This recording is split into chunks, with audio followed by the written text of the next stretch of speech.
Hi, everyone. Today I have Beatriz Zanatelli with us. I'm really thrilled to have you here with us, Beatriz. I know we've been planning to do this for some time now.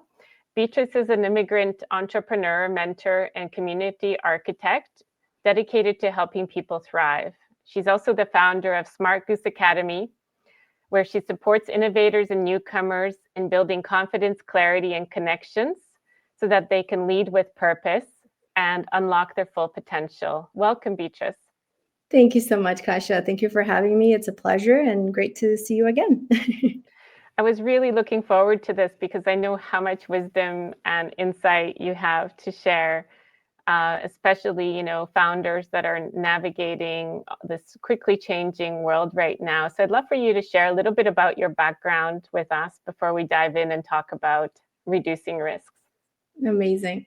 This is my third venture. I'm an architect by diploma. So my former business back in Brazil, where I'm originally from, was in the construction business. And then I migrated to education, most specifically EdTech, and came to Canada bringing this business. And I became fascinated by the innovation ecosystem here in Canada, how the ecosystem works, how they work together, work closely, and ended up wearing different hats throughout my journey as mentor, as director of programs, currently director of new products, as well as a founder.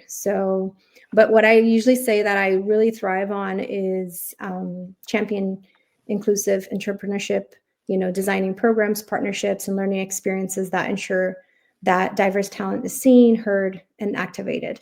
So I always say that empowerment isn't given, it's sparked through curiosity, connection, and community. Those are the pillars I stand for. So that's me in a nutshell. I love that. And, it's interesting that you mentioned that because the other day I was at an event and we were talking about how companies are hiring for curiosity. And it really got me reflecting because I knew that for the past decade, I've been working with leaders and companies to help bring out that curiosity and to build curiosity and innovation culture, right? Because often people are just too busy to ask another question. And, the focus part of it just doesn't allow curiosity to thrive. So it really got me thinking how much opportunity, there is to actually really bring it out in organizations. And I love what you said about sparking empowerment, because I think those two things really go hand in hand. So, seeing how founders, entrepreneurs are handling the current world right now, what are you seeing as the real risks that they're facing?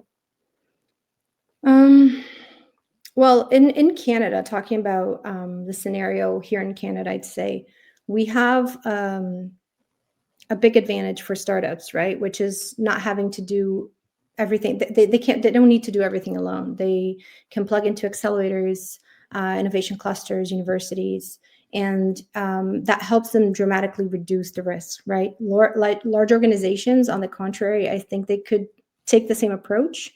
And that's where you see multiple corporate innovation programs happening in business accelerators to leverage the expertise of the startups for these big corporations. That's a really plus point. And here in Canada, I've noticed pretty much that when you're able to partner with the ecosystem, you can get access to talent, you get access to insights, technology, funding, without needing this heavy upfront investment. So it's a smarter, faster way of reducing your risk as a founder than building everything in-house. So I'd say, in my point of view, ecosystem partnerships are a plus. The more you're plugged into these environments, the more access you have to information, to connections, and that helps you thrive. So I believe people should be way more tuned in to what's out there, to the ecosystem, because you tend to do something so much in your bubble that you forget about the resources that are out there. So once you leverage that, you're able to reduce risks dramatically. So that's my take. I personally became passionate about this ecosystem. Yeah. And so I know that you work with a lot of newcomers, and I consider myself one of those newcomers because I came back from Australia after being there for 15 years and working across Asia Pacific. So for people that are new to Canada, what would you say would be their first steps to explore these types of partnerships and understand more about their ecosystem? For the newcomers themselves? Who want to be founders? Yeah. Oh, first, because I always say the newcomers, they already did the hardest, which is, an immigration journey is very similar to an entrepreneurship journey. And I always show them even a plan sheet, just like comparing, what are the traits that a good entrepreneur needs to have? What are the traits as an immigrant already does?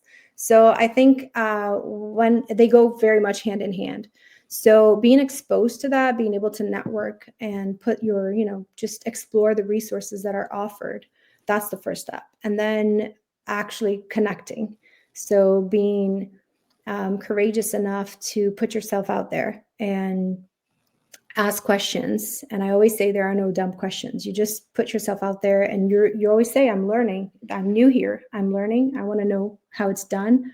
Which direction do I go? And rely on the resources that are out there. So there are a lot of resources. And I personally feel that the newcomer, this diversity talent, brings so much to the table that I hope leaders are being able to see it in full, because I think the blind spots that leaders now face is having too many similar voices around the table. And when you're able to capture these diverse voices, whether it's in an innovation ecosystem with different, immigrant entrepreneurs, or if it's in a corporate environment with multicultural team, all of those blind spots, they come to light. So it ends up, this diversity ends up reducing a lot of a strategic risk, which we're talking about. So you're able to optimize so much in the team or in your business that it's just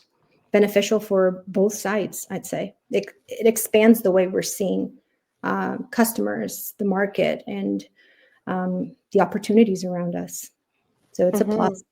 It's a big plus. Do you find, though, that leaders are able to bring out that diversity of thought? That's something that I find is interesting, right? Because I know a lot of companies will hire for diversity and then not make the most of that diversity. So what have your observations been? There's this famous saying, which is, I think you've heard of it for sure, which is diversity is inviting to the party, inclusion is inviting them to dance. So this is a good comparison. I think there's no use in having the person in the team and the person not feeling that the culture is beneficial for them to speak up. So might as well not have them. So if they're not able to speak up confidently, put their opinions on the table without being shy, or creating a safe environment for these people to flourish. That's one of the things I'm most passionate about. Then there's a risk itself there. If you have the team, but you're not leveraging their talents, why have them at all? So I do feel that many leaders feel sometimes, I feel it comes because it's uncomfortable. It's uncomfortable to talk about these. It's uncomfortable not to know when we're talking about, let's say, disabilities, when we're talking about different backgrounds. It's an uncomfortable talk. It's an uncomfortable conversation to have, but it's needed. So when they tap into that humility of wanting to learn more and learn from the other side of the individual, how that person comes to, how their line of thought is created inside their brain, what led them to think that way, what leads them to act a certain way, that makes it so much easier to interact with people around you. Yeah, it builds that real understanding, depth of understanding, right? Because I do see that as a risk. Often leaders will come in with their perspective and feel that that's the right way. And sometimes it's a bit out of touch, right? It may not be as close to the customer or to the reality of the situation. I would say hundreds of leaders that I've worked with over the years have had that pattern that they feel that they need to have, all the weight on their shoulders, and that they need to have all the answers to provide to their team. And I've been working with them to take a bit of that weight off and really have these conversations with people to create more dialogue and find out from their perspective how they see things. And that has opened up so many benefits in terms of both business results, as well as being able to free up their time as a leader, which obviously allows them to be more focused and strategic on the things that they really need to be paying attention to. So I'd love to hear like how you have been seeing that from your end, because I've been working a lot of the time in global companies. How is it in the startups and the founders that you have been working with? Is that similar, different? I like that you touch upon like this. It's a poor stakeholder alignment, let's say it. So I think, and I've seen a lot of businesses risk. It doesn't necessarily come from the market. We talk a lot about AI and so forth, and all of these things that are big themes at the moment. But I personally think that a lot comes from misalignment inside the organization as well. So when the teams, the partners, the investors aren't on the same page, the execution becomes quite unpredictable. And specifically in startups, alignment is survival. It's survival mode. You have to have alignment because you have a smaller team. So alignment is key for every step of the journey. And every person needs to know and have it very clear to know the mission, what's the goal, how decisions are being made.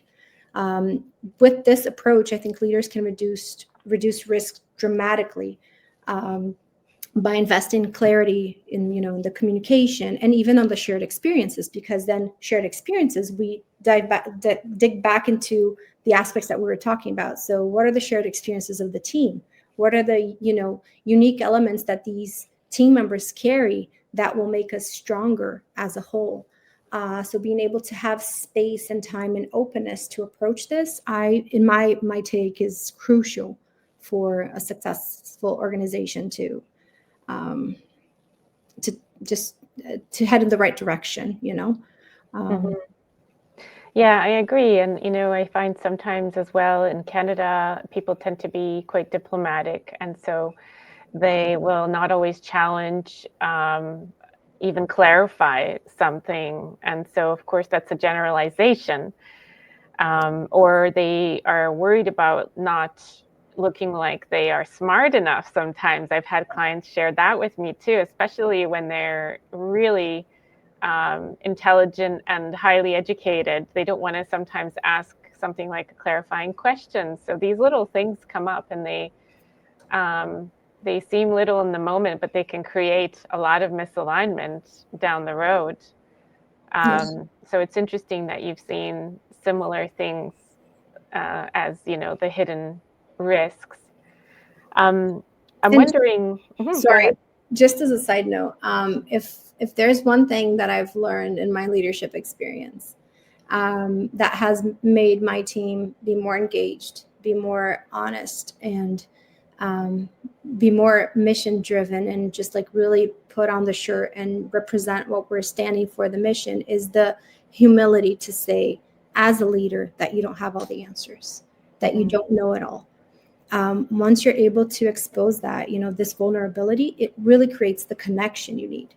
So the team member feels empowered to also step in and say, well, I have this answer. I can, they feel empowered to speak up.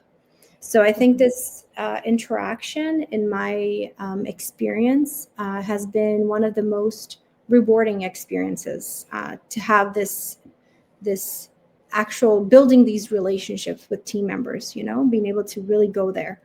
And I hope more and more leaders are able to step into that element, be humble and open, and say that it's okay not to know it all. You can, you're learning together. but show that you have the maturity to take that into consideration and act on it. So for me, that's a pretty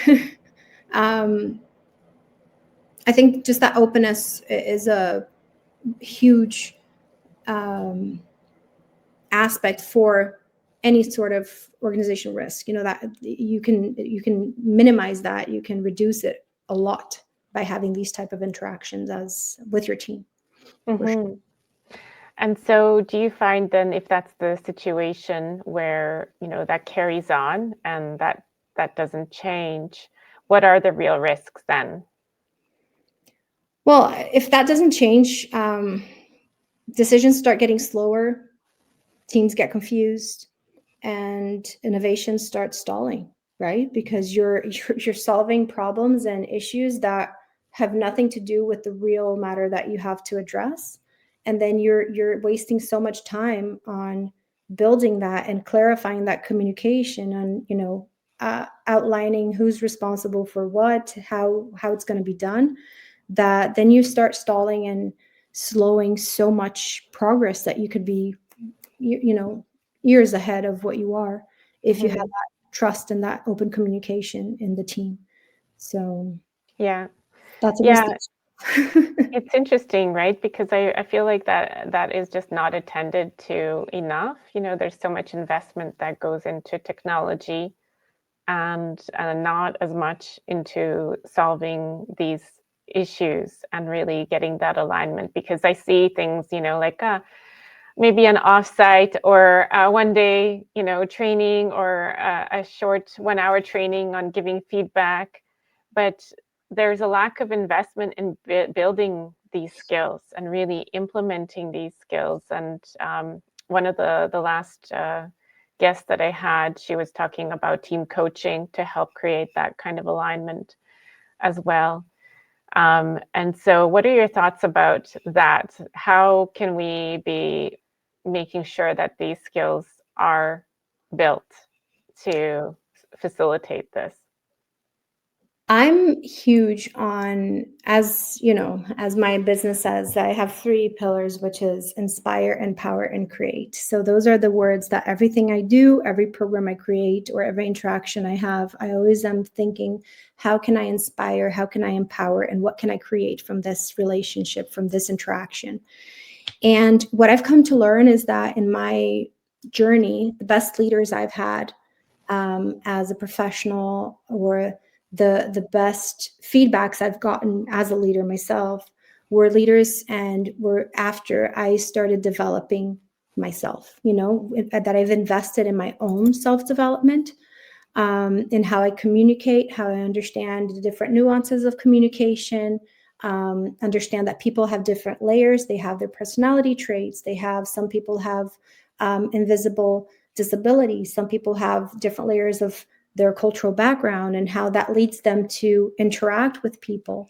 So the more I dissected and learned and invested in myself and being a better version of myself, to understand how my line of thought, how I think, that will directly reflect how I lead. So after I've came to this eureka moment in my journey, and the people that I've had as reference of great leaders have stepped into those moments as well, then you see that everything starts to stabilize. I truly believe that leadership is one of the strongest forms of risk reduction that we have in any organization, whether it's a huge corporate organization, a small startup, just starting up and right in the beginning. Leadership is key for me, and it's pillar for risk reduction, to a sense that sometimes not everybody sees as the importance it has.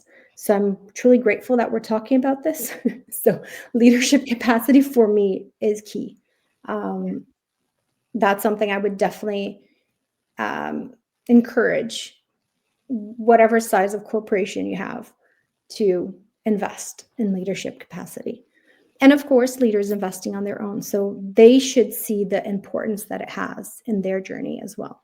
Mhm. and it will reflect on their business, on their professional and even personal journeys as well in their life. Yeah, it's interesting, because I was also thinking about, I know that you've worked with a lot of startups, and I've worked mainly with global companies and a few startups. And I know that you were interested in bringing more of the startup approach into larger established companies. How do you see that? What would need to change, and how could it happen? I'm curious, how you see it taking place. I see that startups, they're really great at running small experiments. So instead of having to make one big decision with huge consequences, they can make small decisions with a somewhat limited downsize. And I think that approach is incredible, and it's super powerful for executives too. So if you build that culture, that startup mindset in the corporation of the builder of building the culture of testing, of prototyping an idea with a fast feedback, that pace, that loop, you can actually remove a lot of I, uncertainty, I'd say, that keeps many, many leaders, I think, awake at night, just concerned and worried. So if you have that, approach of, okay, loop, how do we test it? How do we prototype it? How do we get fast feedback? And it's again mindset. It's always mindset driven. So that startup approach in big corporate environments too, that is something that I see more and more corporations um, this coming into light. So I think they're concerned about it. Many of them don't have a innovation department inside their wing, but some of them do step into corporate innovation programs with accelerators. That's a way to start. But there's a lot that could be learned from this startup mindset, I'd say. Hmm. It's interesting, right? Because I've seen in some of these global companies, the silos, right, and the sort of turf. Um, let's just call them turf wars. There's a bit of this going on, where there is a lack of trust, and there's a bit of this guarding your turf, and that definitely slows down, in my mind, that dialogue and innovation. That sense of having to protect, whose is what. Yeah. I don't know if you've seen this. I've found it to be quite an interesting thing to observe and difficult to change, even, in senior leadership. When it's a larger company, that can be a difficult change to make. And I'm curious if that's something that you have seen as well from your end, if this happens, if that's a bottleneck that you see. For sure it is. And you mean for big corporations, right? Yes.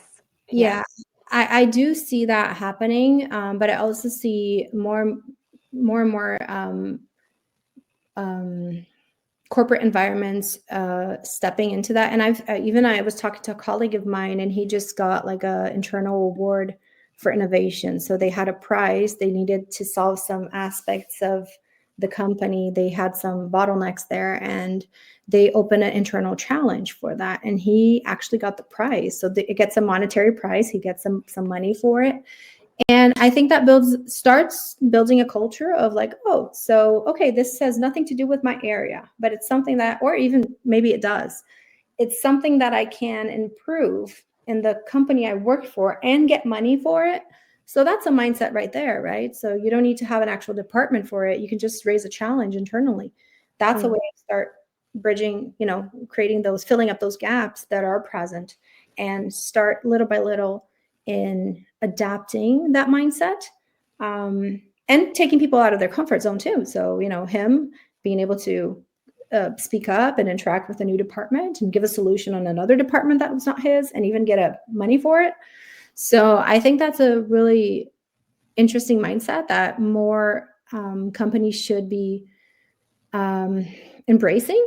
For sure, it's beneficial for them and for the people that are actually stepping out of their comfort zone and speaking up. So I can only see it as positive. Yeah, well, and that indicates what's valued, right? So Yeah. that's a good way to do that, to have people focus on that direction. And if the risk is stagnation, right? And that is a challenge in Canada. It's definitely something here where I'm located that leaders are concerned about. Then what do you think is the fastest way that we can really be driving innovation? What can change the quickest in your mind? The quickest, I think, is just leaving room to talk about it, to start having internal sessions and just brainstorming sessions. Like, okay, no agenda, brainstorming. The agenda is like, okay, improving, process improvement, or whatever the challenge is. I think giving space, making the space, creating the space for that is something that so many incredible things can come from it. And I always say, you know, the solution are always in the people. I think you can always find a solution with the people. You just have to, and innovation. What is innovation? I mean, like, the iPhone was an innovative piece, but nothing was more than uniting a bunch of elements that already existed into one device, right? Let's talk about the Yeah. iPhone. You put the camera, the calculator, all of that. So we need more people interaction. We need more of those conversations on what is possible to be created, what, solution, what is the opportunity that you have, what are the problems first, and what are opportunities that you can create to solve those gaps. Mhm. So, and you usually have that in an open mind, not without that pressure. I think it's a more easygoing, brainstorming kind of approach that you can tap into, and then I'm pretty sure great things will come out of it. Making the Mhm. space, making the room for these conversations to happen. Yeah. Yeah, and I would agree with you, and this is one of the reasons that I believe coaching skills, and people will take that in a different context, right? And when I talk about the skills, it really is that open-mindedness, the questions, the non-judgment, and not squashing ideas immediately, and truly exploring options and actions that can be taken. And so it's not necessarily, I think, always understood what that word means, right? Because there's still a lot of misunderstanding between mentoring, coaching, and it's sometimes being seen as a remedial type of action. But what I want to convey with that is that real dialogue, that open exploration that needs to take place on a daily basis, I think, to be able to continue to explore opportunities for innovation, for making sometimes small changes or big changes. And part of that, I think, is innovating communication. And as you say, making that space. And I see people really struggling to make space for those kinds of conversations. Um, but that's what creates that ability to have more awareness and more insight and perspective that's often needed to be able to innovate, right? That's how I'm seeing it. And a lot of it is a bit of a cultural innovation before other things can follow. Do you I, see that way as well? I'd agree. I'd agree for sure. Um, it starts in uh, it starts always in the culture, and I feel that the companies that go the furthest are the ones that have a strong internal culture, and usually that culture makes people feel safe to speak up, to expose ideas, um, to brainstorm, give them the environment, not only the physical environment, but the actual psychological environment, that safety for them to be able to speak up. I usually see that has a lot of connection to the success the company has. If you dig deeper into it, it will definitely show some indicators there that they have more space for that type of interaction. They create the space for that, for sure. Yeah. It's interesting, right? Because I think a lot of leaders are not sure what they need to be doing, where they need to be focusing right now from the conversations that I had over the past year. One of my most eureka moments is they have been every time I step into my own development, because then many things start coming into life. Sometimes the way you dealt with the situation, or the way you responded to a feedback. I think the more we are able to develop ourselves as individuals, it reflects positively in all aspects of our lives. It reflects at the work, during our work with our colleagues. It reflects at home. It reflects with your friends in, social interactions. So I think the human being as a whole, I think the whole world, every human being, and I talk so much about this with my daughter, is self-development. If you keep working on yourself, learning about yourself, you are contributing to this world in a way that you have no idea. Because the more balanced you are, the more you understand how your reactions come. The more you understand that, the more you're able to have healthy relationships, independent of what segment it is, independently where it is. It's just being a healthier person, having healthier interaction everywhere you go, and building connections. I'd say that's a huge plus point for me.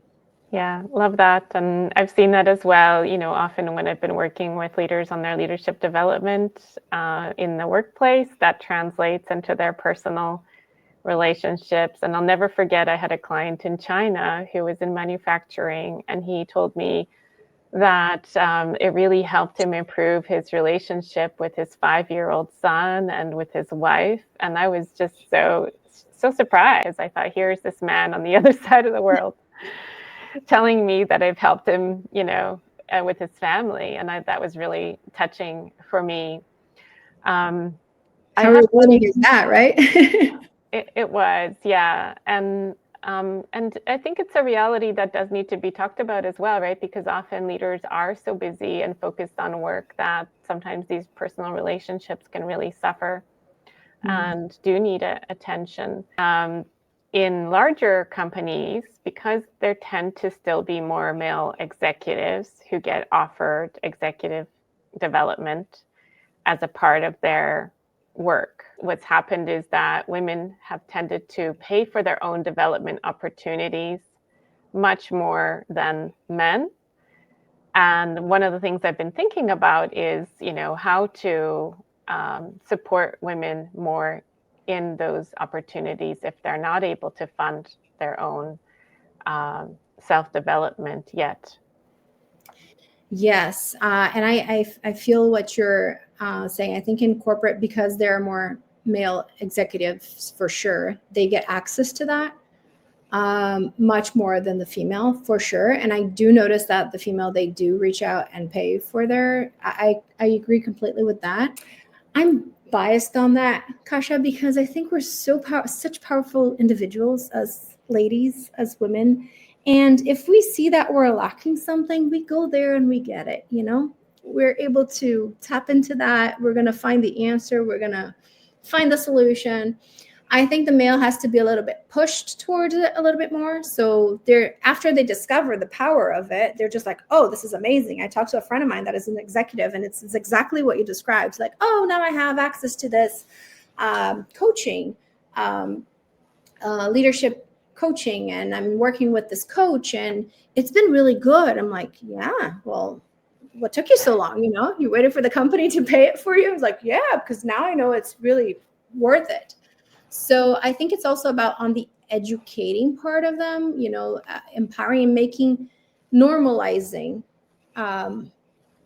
men talking about, self-development and therapy and being a better version of themselves. I think when we dig back into the masculine energy and the feminine energy, I think there's a lot to do with that. And they kind of feel the same things that push us to be more masculine at work sometimes. It's the same thing that kind of prevents them on being more feminine too. So I think there's a balance there, and it's pretty much on, I dare to say, and it's my take, it's a personal opinion on this. I don't have any scientific backed data to say this. I think it's more normalizing what is important and how this could, just speaking up. I tend to interact a lot, Kasha, with male founders because I'm in a startup environment, and there are more male founders than female founders. I tend to interact way more with male, and I think I'm doing my part in empowering them to search for that self-development. My mastermind buddy is a guy, so we hop on calls every month to go through our and he's my mastermind buddy, I'm his mastermind buddy, so we talk a lot about goals and what we're aiming to reach. We keep each other accountable, so it's good that he trusts me with it and I trust him with it as well. So this empowerment is pretty fun, and I think I would say, I'd risk saying that it's more normalizing the outreach, actually going for that support. Awesome. Thanks for sharing that. Yeah, I thought it's great to ask you because we're coming, a bit from different lenses, also different parts of the country. You're in Toronto, right? Yes. I'm in Victoria. And it's always valuable to get that different perspective, because we might think, well, this is how things are in the world, right? This is the reality, and until we get a chance to explore it. So I feel like we're illustrating our example of why it's so important to have that dialogue. For sure. So to wrap up, is there any final wisdom that you'd like to share with the audience? Just, I love what you're doing. I'm so grateful to be here, Kasha. Thank you so much. I'm glad we were able to book this, and just share with the audience if there's anything I could be useful to them, or that I could support in any way. Don't hesitate to reach out. I love connecting with people. I love interacting. If there's anything that I could be valuable to them, I'd be happy to. All right. Thank you so much. I appreciate all that you shared with us today. Thank you, Kasha. It's been a pleasure.